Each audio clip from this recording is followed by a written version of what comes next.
Our first leap of faith as a member of the Assassin Brotherhood is probably a memory that many of us hold dear to our hearts, with Altair's fight against the Templars beginning a chapter that has been a major presence in modern gaming.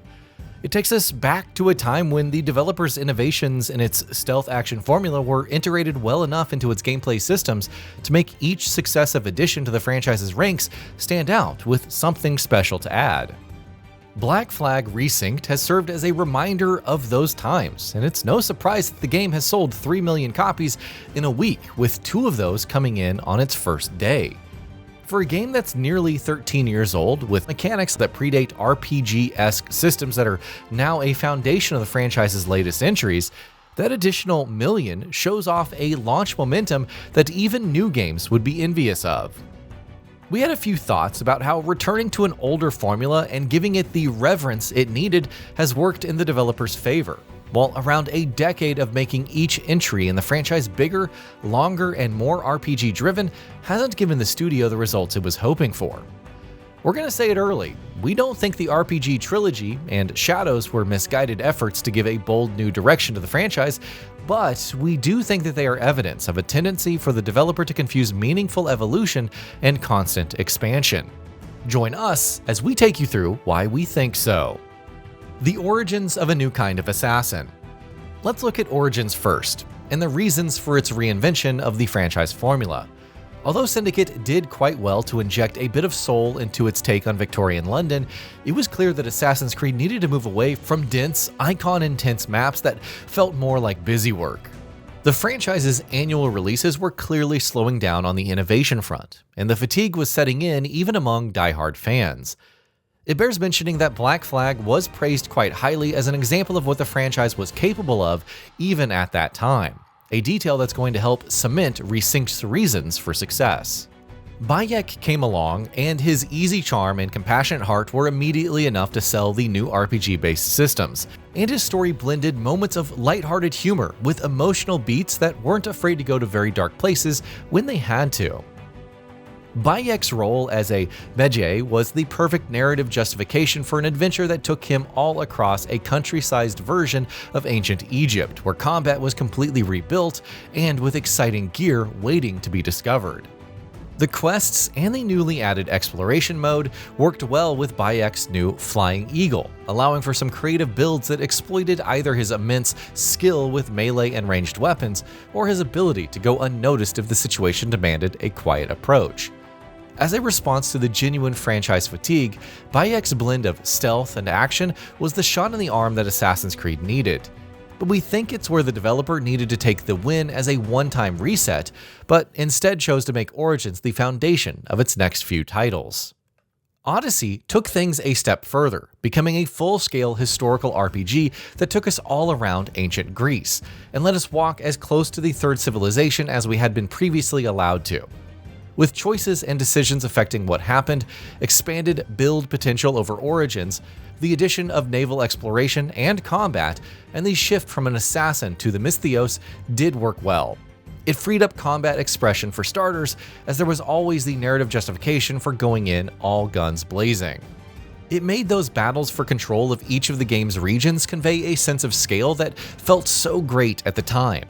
While ancient Greece was a world that blended the charm of Cassandra, the canon hero, although Alexios was quite charismatic in his own way, with color, humor, and heart.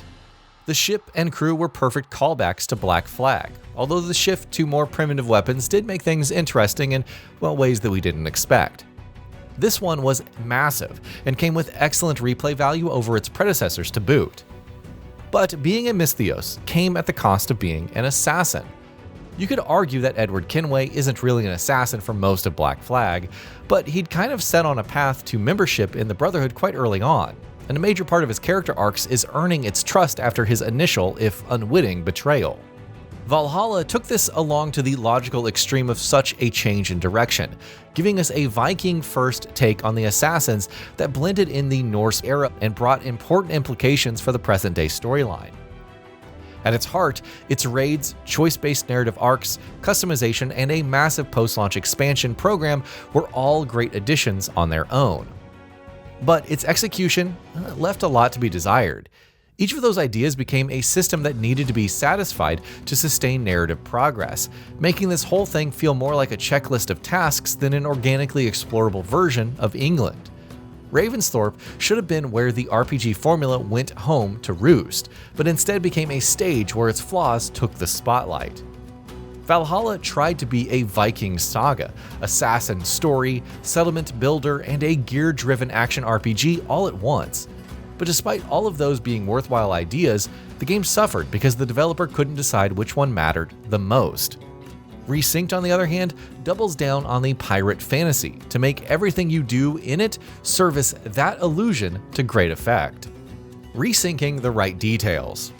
It could have been all too easy to look at Black Flag Resynced as another Odyssey or Valhalla.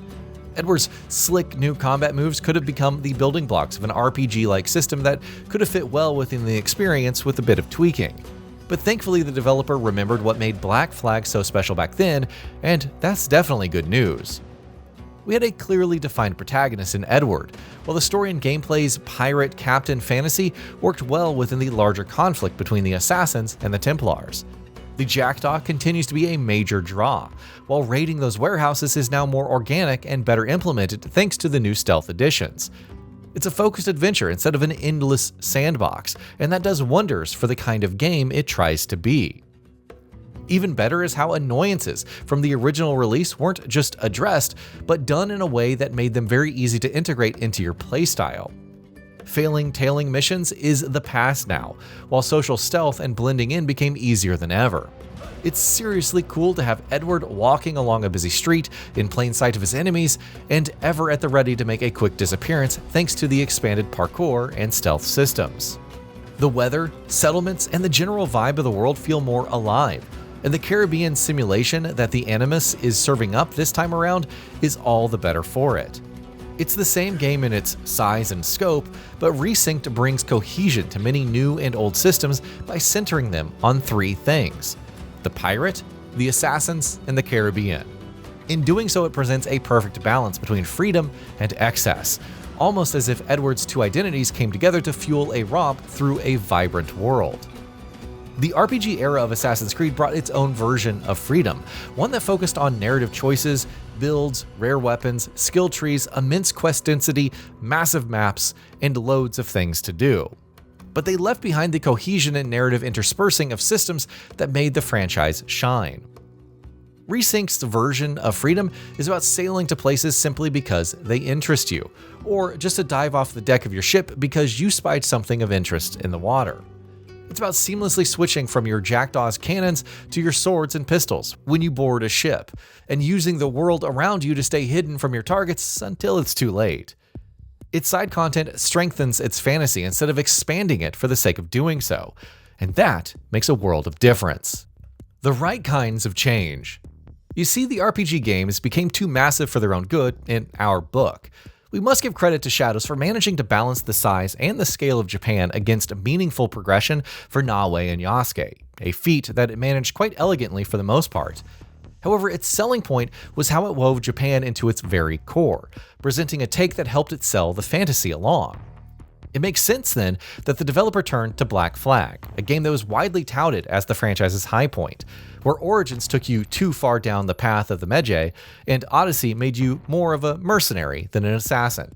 Resynced doesn't let its pirate and assassin fantasies compete, but rather work together to make your time with Edward feel richer. The problem isn't its shift to an RPG-based formula. Each of the games we've talked about has been a very enjoyable experience, but it does expose a troubling concern that the developer might not have been confident enough in any of its franchise's identities, trying to replace each one with another. The original formula devolved into a repetitive loop of collectibles, combat, and fetch and carry quests, while the RPG structure was expanded so quickly and rapidly, it soon became excessive. The studio has largely used broad reinventions as a means to address franchise fatigue, a facet that Resynced makes evident because its development philosophy was as straightforward as taking everything that made Black Flag good, what didn't, and working from there to preserve what was loved, while rebuilding what was, well, not as well received. Simple, efficient, and almost obvious. It's sort of clarity that the franchise has been missing in recent years. Resynked's sales are evidence of its merits, proving that there is an audience for a polished, focused Assassin's Creed story. But does that automatically mean that the RPG era games were, well, failures? Certainly not. And we can't help but wonder if these two distinct design philosophies should even be pushed into similar trajectories. Why can't there be titles that can be large historical RPGs, while the franchise also brings in tighter, action-focused experiences, high-quality remakes, and perhaps even a few experimental standalones? We're not saying that the developer should make everything Black Flag, but rather think about what each individual game would require to stand out, instead of applying a common checklist across the board. The developer might have made Resynced to call back to the glory days of Assassin's Creed, but just might have become a demonstration that the old formula could still work. All that's needed is to ensure that there's balance between its identity and design in a way that's nuanced enough for an assassin to carry the weight of expectations that are inevitably placed on them. Edward has done that well enough to earn his place among the Brotherhood's best. There's no reason why any of the assassins we're going to meet in the future can't achieve the same, now is there?